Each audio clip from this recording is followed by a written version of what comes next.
I am the Tofu Golem. Please enjoy the video. You start by signing into OneDrive with your Microsoft account. This gives you cloud storage and sync. Once signed in, make sure the OneDrive app is running and syncing is enabled so changes propagate.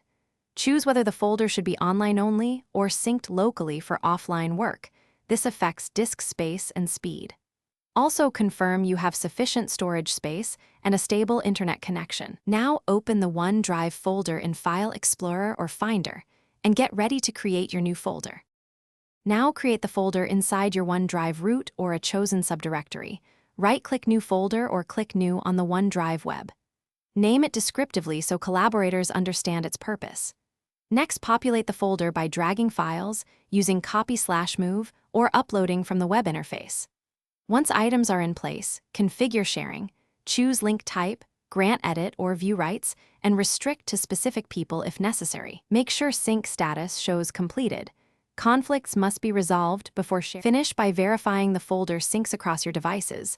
Look for the synced or cloud icon and open a few files to confirm. Once done, test sharing by opening the folder link from a different account or device to validate permissions. Make sure version history and recycle bin behavior meet your needs. If something goes wrong, first pause and restart OneDrive, then check available storage and internet connectivity. Also check for invalid characters or long paths in file names. Those commonly block sync and require renaming. Thanks for watching. Consider subscribing if we helped you today.